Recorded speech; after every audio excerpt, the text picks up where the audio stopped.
선생님, 매생이국부터 만들어 볼까요? 네, 매생이국부터 만들어 보는데 재료가 정말 간단해요. 그래서 잘 보셔야 돼요. 요게 다예요? 그쵸.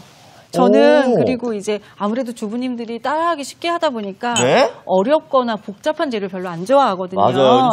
간단하고 맛있게 먹을 수 있는 음식을 좋아하시거든요. 그래서 매생이국도 뭐 보통 굴국이랑 굴이랑 많이 끓여 먹는데 저는 오늘 북어랑 좀 같이 해보려고 해요. 자, 이제 이 북어가 들어가는데 네. 이 북어는 어떻게 손질하면 되죠? 아, 요거는 손질할 필요는 없고요. 네. 요거를 좀 물에다가 불려서 한번 씻어주면 좋아요. 아, 물에 불린다고요? 가볍게 한번 씻어줄게요. 아니, 근데 그런 이유는 뭐예요? 물에 불리는 이유는? 그렇죠. 북어를 그냥 볶으면 북어가 이제 간이 잘 안 벨 수도 있고 탈 수도 있어요. 그래서 북어국 끓일 때도 이렇게 가볍게 한 번만 물에 살짝 묻혀서 이렇게 해서 쓰거든요. 물을 살짝 묻혀서? 그렇죠. 불리는 건 아니고요. 네. 그럼 맛이 빠져나가니까 이렇게 가볍게 이 북어 특유의 고소한 맛이 있잖아요, 선생님. 그렇죠. 이렇게 해서 준비해 주시면 되고요. 네. 그다음에 그 육수 대신 요 표고버섯을 넣을 거예요. 근데 이걸 그냥 넣을 수는 없고요. 네. 이걸 물에 좀 불려서 쓸게요. 이거를요? 네. 이것도 한번 불려볼까요, 선생님? 네. 이거 말린 표고죠, 선생님? 그렇죠. 요 표고를 말린 표고를 물에 넣어서 이제 원래 찬물에 넣어서 하루 정도 저녁에 놔두면 좋은데 그렇지 않으면 한 30-40분 정도 불려주시면 좋아요. 불려놓은 버섯이 이렇게 있는데요. 그렇죠. 이렇게 이렇게 달라지죠. 네. 색깔도 달라지고요. 네. 찬물에서 천천히 우려야지만 그 표고버섯의 깊은 맛이 잘 우러나거든요. 그래서 찬물에 꼭 불려주시는 게 좋을 것 같아요. 이렇게 표고버섯까지 불려놓은 다음에요. 네. 그 다음에 이제 앞에 보이는 게 요게 매생이인가요, 선생님? 맞아요. 이게 매생이라는 건데 생김새는 어때요? 아니 근데 저는 이게 타르타르에 들어가는 그런 건 줄 알았어요. 약간 그렇죠. 그런 건 줄 알았죠. 모양이 그런데 네. 요건 또 어떻게 손질해야 돼요, 매생이는? 요거는 손질일보다 씻는 게 굉장히 중요하거든요. 그래서 찬 물에다가 볼에다 먼저 물을 받아주세요. 왜냐하면 매생이는 이렇게 담가보면 아실 거예요. 제가 담가볼게요. 너무너무 부드러워서 이렇게 부드러워요. 그래서 만약에 물을 틀어놓고 씻으면 이게 그냥 물이 넘치는 순간 다 흘러나가고 아무것도 안 남게 돼요. 나가겠어요. 그렇죠. 또. 그래서 이렇게 물을 충분히 담아놓으신 다음에요. 살살 흔들어서 체에 받쳐서 씻어주시면 돼요. 요 매생이에는 좋은 성분들이 많이 들어있나요? 많이 있어요. 이게 고기보다 단백질도 풍부하고요. 무기질 중에서는 철분, 비타민도 풍부하기 때문에 굉장히 좋고 요게 또 한철이 제철이 요때예요. 지금이요? 지금. 왜냐하면 얘는 영하의 아주 추운 날씨에만 자라요. 그래가지고 굉장히 깨끗한 이끼라는 뜻이거든요. 그래서 이렇게 매생이는 이렇게 제철에 먹어야 좋죠, 또. 아무래도 냉동이 있긴 하지만 제철에 나올 때 음식이 가장 영양 성분이 좋으니까 준비해 주시면 좋아요. 지금같이 사실 면역력이 많이 떨어져 있을 때 맞아요. 이렇게 좋은 음식을 먹으면 좋을 것 같아요. 네, 이렇게 해서 준비해 주시고요. 아까우니까 이거 이렇게 해서 싹 건져볼까요? 네, 밑에 아주 밑에만 건드리지 않으면 깨끗하게 되거든요. 이렇게 준비해 주시면 돼요. 그 다음에 먼저 볶기를 해야 돼요. 고기가 없는데도 볶아요? 그쵸. 나름 여기 북어가 있잖아요. 북어가 있잖아요. 근데 북어는 아까 물을 묻혀놔서 튀기지 않을까 싶은데. 괜찮아요. 괜찮아요? 물기를 꼭 짜주시면 되고요. 팬에다가 참기름을 좀 부어주시고요. 참기름을 두르고요. 보통 북어국 끓이는 거랑 같아요. 그래서 이렇게 하신 다음에 물 튈까 걱정하시니까 물기를 좀 꼭 짤게요. 이렇게 짜서 그 다음에 볶아주시면 돼요. 바로요. 볶으면 한번 볶게 되면 맛이 더 좋아지나요, 선생님? 그렇죠. 볶으면서 참기름도 배고 여기 이제 맛이 따뜻해지고 북어가 이렇게 열리면서 맛을 들어갈 수 있는 그런 길이 열리겠죠. 아무래도 이렇게 따뜻하면 모공이 열리는 것처럼. 그래서 이렇게 볶아주시는 게 좋아요. 옛날에는 이 북어가 약간 질기고 또 향이 있어서 별로 안 좋아했는데 나이가 들고 나니까 이 북어 향 갖고 구수하고 시원한 게 없더라고요. 맞아요. 이거를 잘 볶아서 푹 끓이면 정말 맛있게 되죠. 맞아요. 그리고 그 특유의 비린내도 날아가는 것 같아요. 그렇죠. 아무래도 한번 볶으면서 그 휘발성인 비린내는 날아가겠죠. 그래서 이렇게 볶아주시고요. 어느 정도 북어가 볶아지면 여기다 이제 나머지 재료도 볶아줄 건데 표고버섯. 이거 물기를 짜야겠죠, 선생님? 네.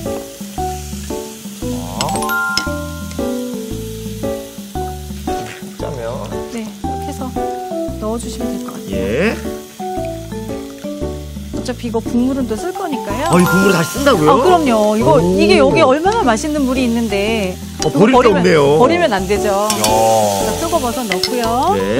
여기다가 무도 같이 볶아줄게요. 표고버섯 들어갈 때 무까지 한 번에 다 넣네요. 근데 아예 물이 들어가기 전에 한 번에 이렇게 재료들을 다 볶아버리네요. 네. 이 상태에서 이 매생이도 볶아줄 거예요. 매생이까지요? 네네네. 근데 매생이는 그냥 볶기가 좀 어려워요. 그래서 물을 살짝 넣고요. 네, 물이 조금 있는 상태에서. 네. 그다음 매생이를 넣어서 볶아주면 네. 훨씬 잘 돼요. 근데 이렇게 다 넣고 볶는 이유는 뭐예요, 선생님? 이렇게 다 넣고 볶는 게 매생이도 국 끓일 때, 매생이국을 끓일 때도 매생이를 살짝 볶아서 끓이면 훨씬 맛있어요.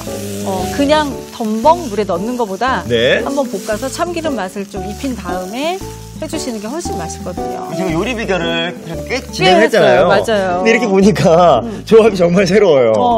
이렇게는 잘 안 봤죠. 예. 근데 무의 시원한 맛, 그다음에 북어의 구수한 맛, 그다음 매생이의 그런 그 신선한 느낌? 그런 게 이제 잘 어우러져서 신선한 바다의 맛이 날 것 같은데요, 선생님. 이렇게 해서 끓이시면은 아주 맛있게 되거든요. 그리고 이렇게 아까 좀 전에 물을 넣어서 볶았잖아요. 매생이에다가 그냥 볶으면 매생이가 이렇게 혼자 돌아다녀요. 뭉치겠죠, 아무래도. 그래서 물을 좀 넣어서 볶아야지만 잘 매생이가 골고루 볶아지는 거예요. 매생이가 어느 정도 풀어줄 수 있는 정도의 물만 넣고. 그렇죠, 맞아요. 강희 씨가 이제 요리를 꽤 잘하셔가지고 눈치가 이렇게 볶아주시면 되고요. 아까 남았던 표고버섯 우린 물을 여기다가 물을 잡아주시면 돼요. 요게 그냥 들어가는 국물이 되는 거네요. 이렇게 잡아주시면 되고, 요거 남은 국물은 또 냉장고에 넣어놓으셨다가 다른 국물 끓일 때 사용하시면 되겠죠. 그래서 뚜껑을 덮고 요거는 무가 살짝 익을 정도까지만 끓여주시면 되니까요. 한 소끔 끓여면 되는 건가요? 그렇죠. 한 소끔만 끓여주시면 되죠. 요거 간은 언제쯤 하면 좋아요, 선생님?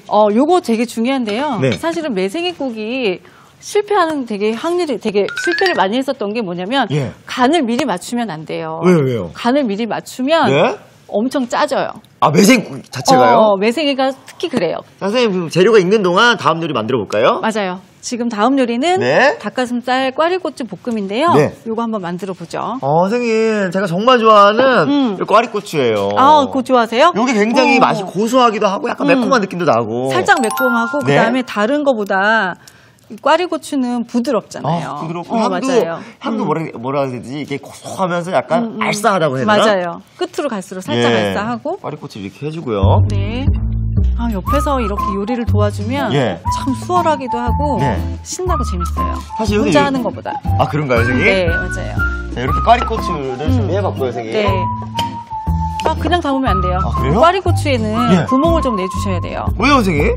그래야지 그냥 넣었을 때보다 이렇게 구멍을 꽈리고추에다가 내주면 훨씬 간이 잘 배죠.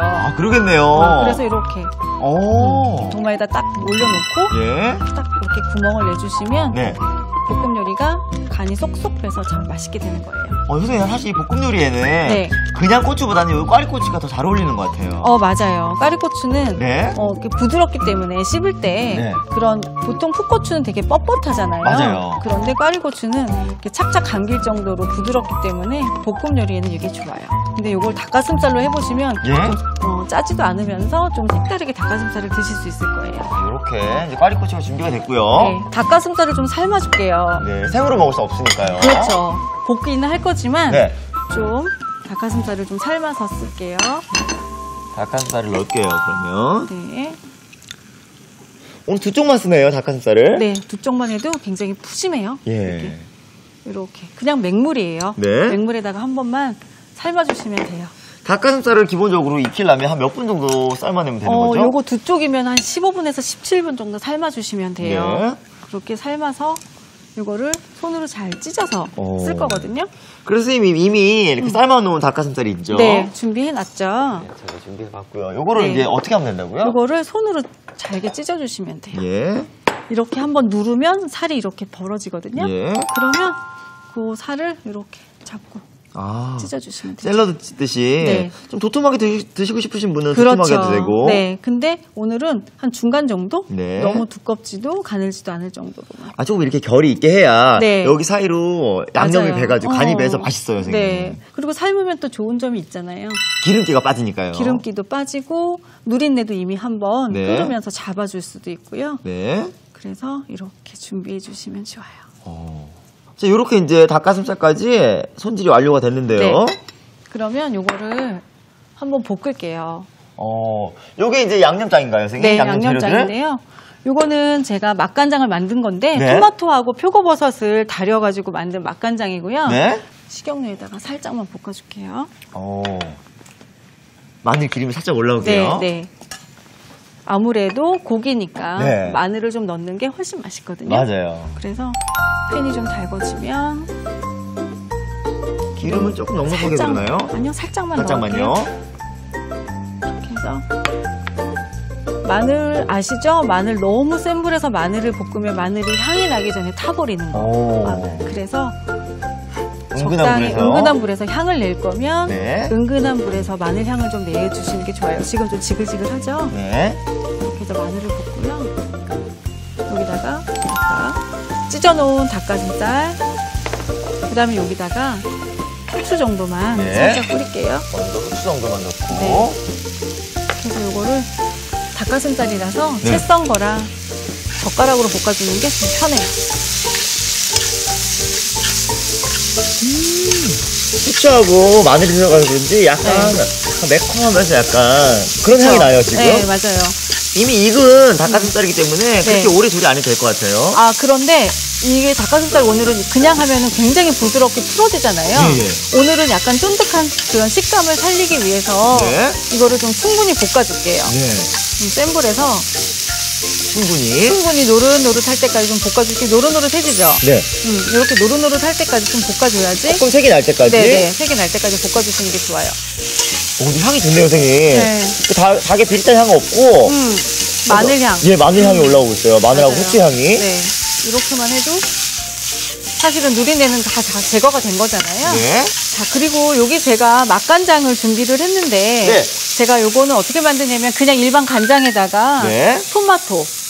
토마토랑 표고버섯을 넣어서 달여요. 네. 그 토마토를 갈아서 같이 달인 건데 네. 만약에 집에서 맛간장이 없는데 그럼 그냥 간장으로 해도 되나요? 물어보시잖아요. 네.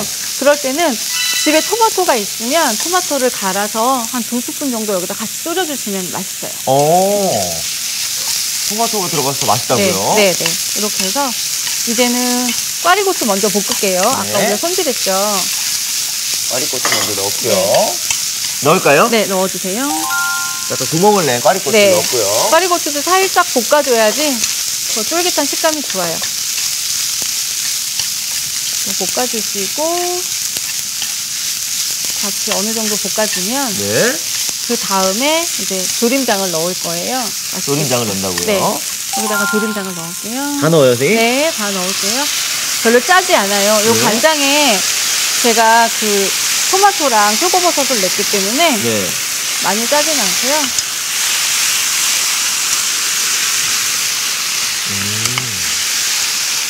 이 조림장 향이 짠 향이 아니에요? 네, 선생님? 맞아요. 짭짤한 느낌보다는 달콤한 향도 나고 그러죠. 이렇게 해서 준비해 주시면 되고요.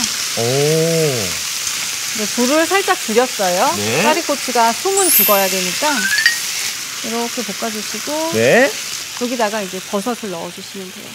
버섯을요? 네, 다 넣어주시고. 버섯을 거의 마지막 쪽에 넣네요, 선생님? 네, 아무래도 먼저 하는 것보다는 버섯을 넣었을 때는 좀 센 불에서 빠르게 조리를 해주시는 게 좀 더 맛있거든요.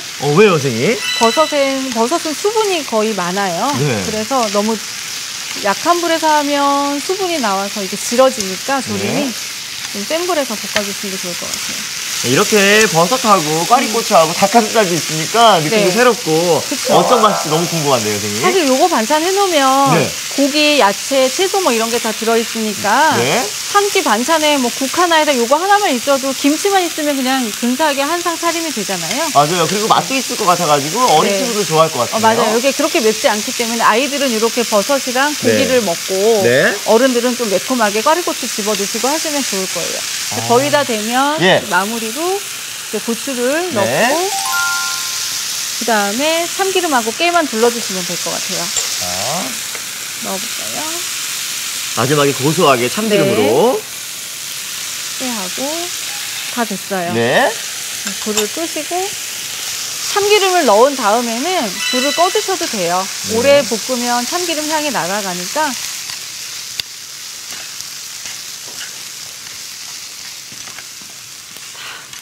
자, 옮겨서 담아볼까요? 네, 담아볼까요? 맛있겠다. 금세 하나의 밥 반찬이 지금 만들어졌어요. 색감도 좋고, 예. 맛도 좋고. 뭔가 간장 베이스인데 양념이 네. 짠 향이 없어서 좋은 것 같아요. 그쵸. 먹기 전부터 이렇게 짠내가 나면 약간 이제 먹기 힘들어지거든요. 네. 금방 질리고요, 또. 그냥 간장일 경우에는 토마토를 좀 갈아서 예. 그거를 먼저 졸여주신 다음에 사용하시면 되고요. 이렇게 준비해 주시면 맛있게 드실 수가 있을 것 같아요. 다 됐습니다. 야, 선생님 정말 푸짐한데요? 네. 자, 이렇게 영양 가득한 닭가슴살 꽈리고추 볶음이 완성됐고요. 자, 이제 네. 매생이국 완성시켜볼까요? 지금 다 됐고요. 맛있게 끓고 있죠. 예, 무도 완전히 익었을 것 같아요, 네, 선생님. 이렇게 됐으면 이 네. 상태에서 이제 간을 맞추는 게 좋아요. 간은 간장 하나로만 하나요, 선생님? 이거 국간장이에요. 예. 간은 한꺼번에 퍽 넣지 마시고 반 정도 넣어서 네. 간을 맞추신 다음에 맛을 보시고. 네, 맛을 보고 그러고 나서 다시 맞추시는 게 좋겠죠. 오. 그래서 숟가락으로 간 보실 때도 이제 이렇게 덜어서 네. 그러면은 좋겠죠. 조금 싱거우니까 그래요? 한 스푼 더 넣으면 돼요. 야, 근데 간장만으로도 이렇게 간을 할 수 있는 거네요. 맛있다. 소금 네, 없이도요. 맛있게 됐어요. 광희 씨가 좋아할 것 같아요. 정말로요? 네, 네. 다 됐어요. 자, 한번 담아볼까요? 네. 볼게요.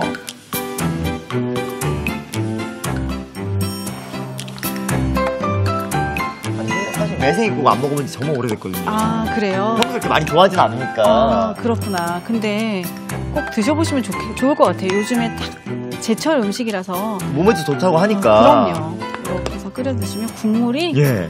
아주 구수하거든요. 오. 여기 매생이 향인가요, 선생님? 그렇죠. 매생이 향하고 북어 향하고 어우러져서 이렇게 준비해 주시고. 자, 선생님. 네. 제철 매생이로 만들어서 그런지 네. 더욱더 향이 신선하고 맛있을 것 같아요. 그렇죠. 아마 광희 씨 입맛에 딱 맞을 것 같거든요. 네. 한번 드셔보세요. 자, 이렇게 부드럽고 시원한 매생이국이 완성됐습니다.